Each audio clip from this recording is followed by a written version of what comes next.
if the collapse of an entire state began with a man quietly loading water bottles into the back of an SUV? What if the most dangerous criminal pipeline on the East Coast hid not in alleys or border towns, but in the safest neighborhoods of Georgia? And what if federal agents realized too late that the enemy was already inside the walls? The moment came at 5:40 p.m. in Duluth, a place better known for peaceful suburbs than international crime. Shoppers pushed carts, families crossed parking lots. Everything appeared ordinary until Homeland Security teams moved. In seconds, silence turned to precision. Agents formed a tight circle around Haoming Chen, a 48-year-old courier whose quiet errands masked the opening crack in an $85 million fentanyl meth empire rooted deep inside Georgia's communities. According to officials, this was no local bust. It was the ignition point of a criminal war hiding in plain sight, and the arrest unfolded with the sharp tension of a scene pulled from a global intelligence briefing. The takedown followed a 10-month surveillance operation. Analysts traced late-night cash drops, encrypted conversations, and unexplained highway journeys across Gwinnett County. Chen didn't fit the profile of a cartel figure. He blended into family traffic. He moved as if invisible, but the network behind him linked Mexican cartels, Chinese chemical suppliers, and domestic brokers operating within Asian, Latino, and logistics circles throughout Atlanta, an underground architecture that reflected patterns highlighted in recent BBC and Guardian reports on globalized narcotics partnerships. The event in Duluth exposed the first opening in that hidden machine. Investigators discovered that Chen was not simply transporting small payments or errand parcels. He was the courier connecting separate worlds: cartel cooks, Chinese financial engineers, suburban stash house operators, and international smugglers. Each delivery served as a relay in a criminal pipeline, stretching from Sinaloa to Shanghai, from the port of Savannah to upscale Atlanta neighborhoods. Key developments unfolded rapidly after the arrest. Federal analysts confirmed that the chemicals moving through Georgia followed the same precursor trends identified by Reuters throughout 2024. Industrial solvents shipped from southern China masked as textile agents. These materials entered the United States through cargo lanes, often disguised inside mislabeled crates. From the airport, they drifted into suburbs without raising suspicion. Once inside, the network produced fentanyl so potent that DEA teams later estimated one seized quantity could kill the population of Georgia multiple times over. The implications extended far beyond narcotics. Strategically, the operation challenged the credibility of American domestic security, with President Donald Trump demanding aggressive counter-narcotics enforcement and renewed border security measures. The discovery that a foreign-linked chemical pipeline had quietly embedded itself inside U.S. neighborhoods posed a direct test to Washington's claim of restored internal control. It raised uncomfortable questions about airport oversight, state coordination, and the vulnerabilities of global commerce hubs in an era of heightened geopolitical competition. But beneath the geopolitics sat the human impact. Parents in Duluth later reported panic as news spread. Children had walked past the arrest moments before it happened. Residents wondered how a multinational criminal network could hide right beside them, sharing the same sidewalks, the same grocery lots, the same community routines. Fear settled in long before the federal briefings began. And now a single question shadows the entire unfolding crisis. If a quiet suburb could hide the first doorway into an $85 million cartel pipeline, what other American communities are living beside dangers they cannot yet see?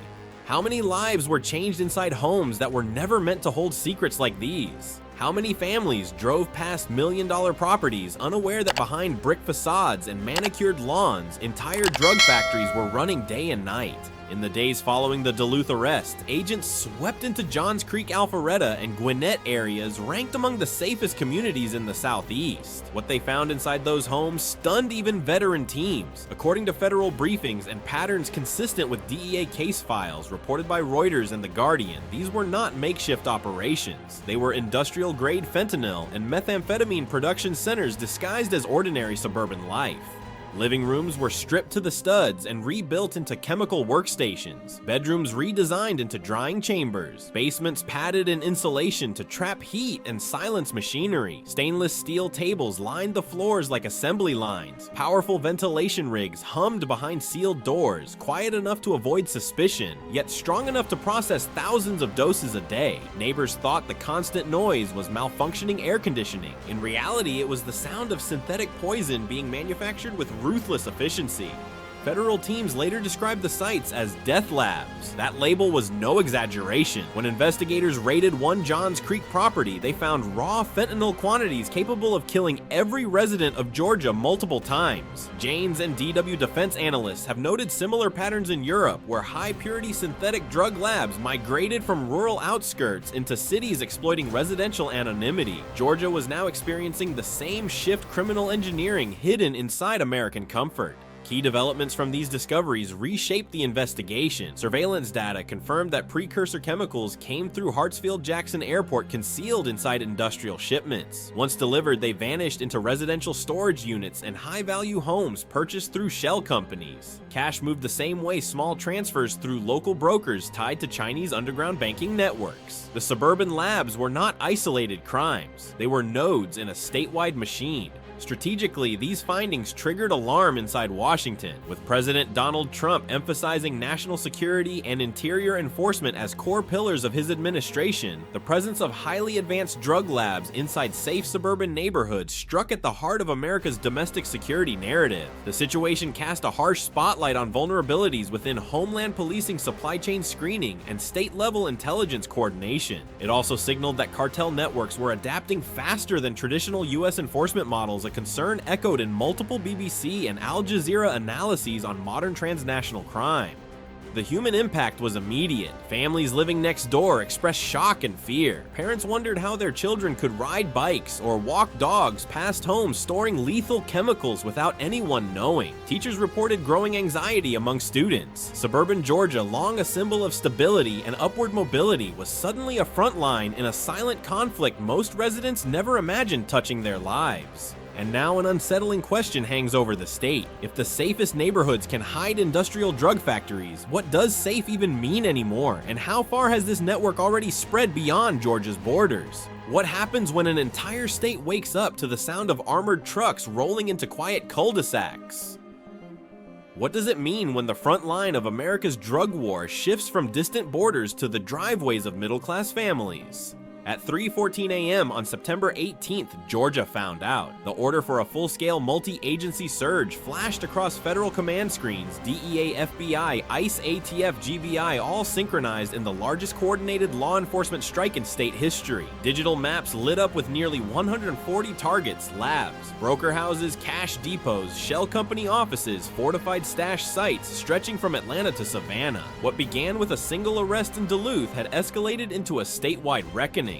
The event unfolded with military precision. In Gwinnett County, armored vehicles threaded through sleeping neighborhoods. Agents breached doors in rhythmic waves. Flashbangs burst against brick walls, lighting up cul-de-sacs like silent lightning. In Macon, tactical teams confronted a reinforced compound where suspects deployed improvised diversion devices, small explosive distractions mirroring tactics seen in cartel conflicts tracked by Reuters and DW in Mexico and Colombia. But the teams pushed through, closing in on gunmen as fumes from active chemical mixes flooded the hallways. Augusta became the scene of a highway showdown. A 4-vehicle convoy attempted to flee toward the South Carolina line. Helicopters circled overhead. Spike strips tore through tires. One vehicle tried to break past the blockade, but was forced into a controlled spin maneuver mirroring techniques often highlighted in U.S. Marshals training data and reported in several Guardian investigations into high-risk pursuits. Couriers threw duffel bags of cash onto the asphalt, a final desperate attempt to erase evidence. Then Savannah erupted. 28 suspects barricaded themselves inside a riverside warehouse. The firefight lasted 7 minutes long by federal standards, but relentless in intensity. ATF and HSI teams breached the rear entrance and closed off the escape route. By dawn, the building was under federal control, its interior stacked with counterfeit pills destined for the East Coast. Key developments emerged as the week-long blitz intensified. Between September 18th and 24th, agents executed a sweeping offensive unprecedented in Georgia's history, 203 arrests, 12.4 tons of narcotics seized, 1.1 million counterfeit pills recovered, 870 firearms captured, $31 million in cash frozen. These numbers echoed patterns noted in major investigative pieces by BBC and Al Jazeera on how cartels embed themselves in seemingly stable regions, quietly, efficiently, methodically. Strategically, the success reasserted federal resolve at a moment when U.S. prestige and domestic security were under global scrutiny. President Donald Trump had repeatedly vowed to intensify anti-drug operations and restore internal control. These strikes now stood as proof of capability, but also highlighted the chilling truth revealed by federal briefings. The cartel's network inside Georgia was larger, more sophisticated, and more deeply embedded than previously believed. The human impact radiated through the state. Residents awoke to sirens, helicopters, rumbling tactical vehicles, scenes more reminiscent of foreign conflict zones than American suburbs. In some neighborhoods, parents huddled children indoors as agents marched past kitchen windows. Others watched from behind blinds, afraid to step outside, stunned that black market empires had lived next door without raising suspicion. And beneath the relief of the arrests lingered a haunting question. If 140 targets existed in one state alone, how many more hidden branches of this criminal machine are still operating across the United States, and how soon before another quiet neighborhood becomes the next front line? How does the busiest airport in the world become the beating heart of an international drug empire? How does a gateway built for commerce, diplomacy, and global prestige turn into a silent engine powering cartel operations across 3 continents? Hartsfield-Jackson Atlanta International Airport ATL was never supposed to be part of this story. For decades, it symbolized American mobility and economic strength. Under President Donald Trump's 2025 security directives, airports were positioned as fortified pillars of national resilience. Yet investigators soon realized the truth: ATL had already been breached long before the Duluth arrest triggered statewide raids. The event that exposed ATL's role began quietly. Analysts tracking cargo manifests noticed a sharp 340% surge in industrial solvent shipments arriving from Shenzhen, Hong Kong, Guangzhou, and Shanghai. Reuters and The Guardian had previously documented similar trends in Europe, precursor chemicals concealed inside legitimate trade flows masked on paper as textile dyes or cleaning agents. In Georgia, the pattern was identical. These were not harmless liquids. Chemical tests confirmed they were the essential building blocks of synthetic fentanyl and methamphetamine. Key developments followed with chilling clarity. Every day, more than 3,000 cargo pallets passed through ATL's labyrinth of holding bays and warehouses. Cartel operatives exploited shift changes, blind zones, and understaffed inspection lanes to move precursor shipments with surgical precision. Once cleared, the chemicals disappeared into vans, and 18-wheelers bound for the very suburban labs already uncovered in Section 2. Others traveled down I-75 toward Florida or westward toward Alabama and Tennessee, forming a multi-state network consistent with trafficking routes highlighted in recent BBC and Al Jazeera reports. But chemicals were only the first layer. ATL had also become a lucrative export corridor. Because Atlanta maintained direct routes to Australia, New Zealand, Japan, South Korea, and Singapore markets where high-purity meth sells for astronomically higher profits, cartels shifted strategy. Instead of risking shipments from the West Coast, they moved operations east. A pound of meth worth $700 in Atlanta could fetch up to $230,000 in Sydney, a margin so massive that traffickers considered ATL the crown jewel of their international expansion. Couriers recruited from Atlanta's nightlife scene were paid as much as $150,000 per run to carry concealed packages overseas. Some were caught in Tokyo and Osaka after coordinated alerts triggered by U.S. intelligence analysis cases resembling those documented by DW in their coverage of Europe-Asia drug routes. Agents eventually concluded that ATL was no longer just a transit point. It had become, in the words of one Homeland Security official, a functioning component of cartel infrastructure. Strategically, the implications were severe. If the busiest airport in America could be exploited this easily, what did it mean for national security in an era defined by geopolitical competition and domestic vulnerability? President Trump's administration demanded immediate federal reviews of cargo screening protocols and interagency coordination moves, reflecting similar concerns reported by Defense News regarding critical infrastructure manipulation by foreign-linked criminal networks. But beneath the political gravity sat a more personal human cost. Airport workers began fearing routine shifts, uncertain whether the crates rolling past them concealed consumer goods or the makings of mass death. Customs agents reported burnout and anxiety as inspections increased. Travelers grew uneasy as armed patrols expanded across terminals. Even frequent flyers noticed the tension, a quiet awareness that the world's most trafficked airport had become a contested battlefield in a hidden war. And now the state faces a question bigger than Georgia, bigger than ATL, bigger than any single operation. If the cartel could infiltrate America's busiest airport and turn it into a global launchpad, what other pillars of national strength are vulnerable? And how quickly could a silent breach erode the country's sense of security? What happens when a criminal empire stops acting like a street gang and starts behaving like a multinational corporation? What happens when drug money doesn't just vanish? It circulates through respectable businesses, trusted institutions, and neighborhoods that never imagined they were part of a global financial war. By the time the raids ended, investigators realized the drugs were only half the story. The true engine behind the cartel's power was money vast silent, perfectly concealed inside Georgia's economy. What emerged resembled patterns highlighted in Reuters, BBC, and Al Jazeera investigations into Chinese underground banking networks, a parallel financial universe operating outside regulation, outside detection, outside the traditional boundaries of law. The event that broke the case open began in Norcross. A trucking company advertised simple logistics services, regional deliveries, commercial hauling. Nothing suspicious, yet surveillance revealed that its trucks rarely carried legitimate freight. Instead, they transported sealed containers packed with cartel cash collected from stash houses in Gwinnett, Roswell, Brookhaven, and Duluth. When federal teams breached the warehouse, they found $14 million hidden inside boxes labeled ink toner, not a single toner cartridge inside.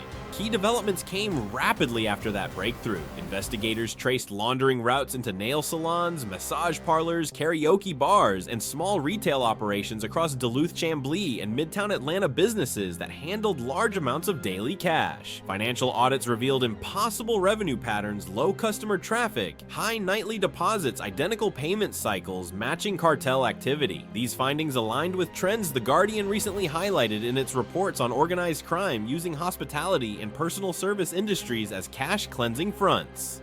Then came the discovery in Tucker, a logistics company with no listed physical owner. Federal teams uncovered a staggering pattern: over 53 freight containers processed in 2 years, many loaded with precursor chemicals for fentanyl production. Inbound shipments listed as cleaning agents. Outbound crates containing hidden cash vacuum sealed into drum linings. Homeland Security estimated the network moved $410 million through Georgia in a 2-year span, a figure echoing BBC reports on the explosive growth of shadow banking among Chinese diaspora networks worldwide. Strategic analysis painted an even more disturbing picture. This wasn't simple laundering, it was financial colonization. Shadow corporations registered in Nevada, Delaware, and Hong Kong created layers of anonymity. Ghost LLCs allowed criminals to buy property, open accounts, move money electronically, and blend illicit profits into the legitimate economy. Investigators uncovered notary stamps and signatures tied to local Georgia officials' names, still redacted pending indictment. The blending of illicit proceeds with routine business blurred the line between criminal operations and the everyday financial life of entire neighborhoods.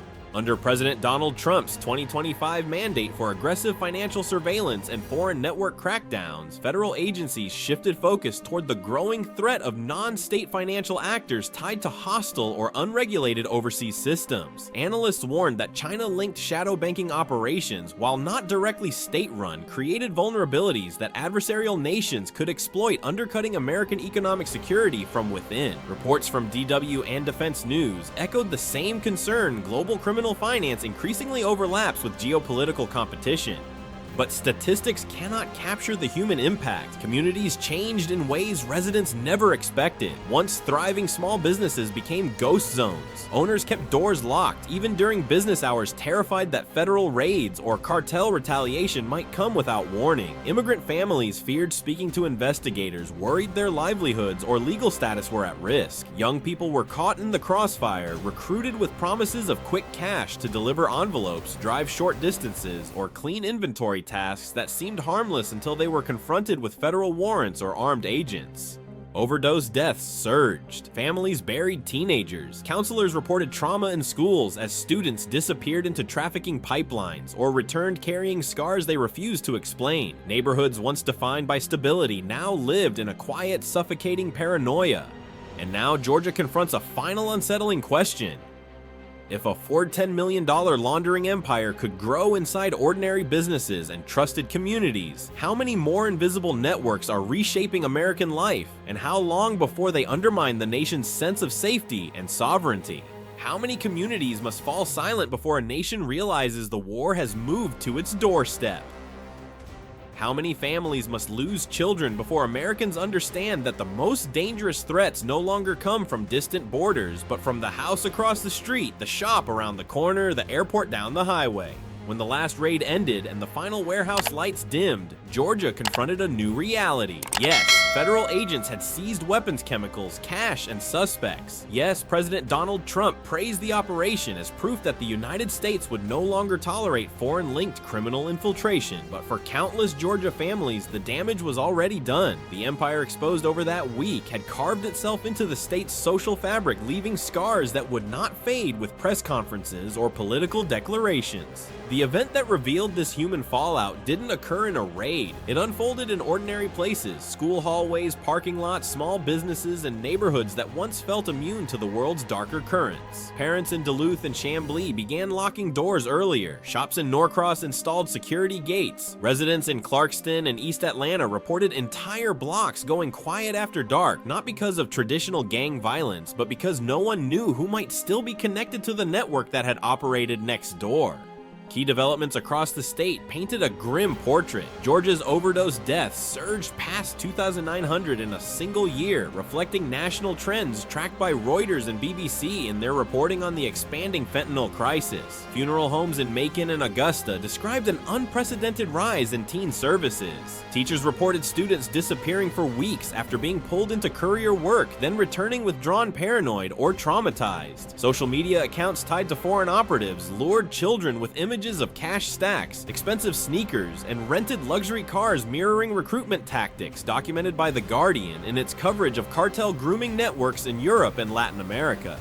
The impact wasn't limited to youth. Immigrant communities central to the state's cultural and economic landscape found themselves trapped between fear of cartel retaliation, fear of law enforcement, and fear of losing livelihoods built over decades. DW reported similar patterns during anti-crime sweeps in Germany, when communities feel targeted or unprotected, cooperation collapses and shadow economies thrive.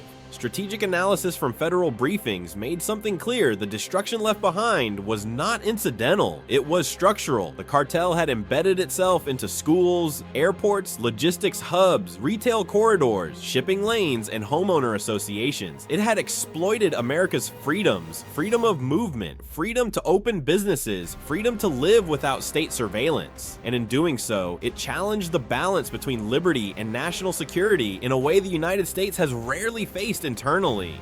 Under President Trump's renewed security posture, federal agencies pushed for expanded intelligence sharing, new screening protocols, and the fortification of domestic infrastructure. Defense News noted in early 2025 that this shift reflects a broader trend: the United States is entering an era where transnational crime, foreign financial influence, and synthetic narcotics constitute security threats on par with traditional geopolitics. The battle lines are now domestic and global at the same time. But for everyday Georgians, the question is simpler and far more personal. Can their neighborhoods ever go back to what they once were? The boarded shops, the empty parking lots, the funerals, the fear, these are not abstractions. These are the echoes of a criminal empire that grew in silence and thrived because no one believed it could happen here. And yet, amid the trauma, a quiet resilience is emerging. Community groups have begun organizing safety networks. Parents exchange warnings. Residents report suspicious activity faster. Local leaders push for better integration between immigrant communities and federal authorities. The darkness thrived in secrecy. It collapses in sunlight, and sunlight comes from awareness.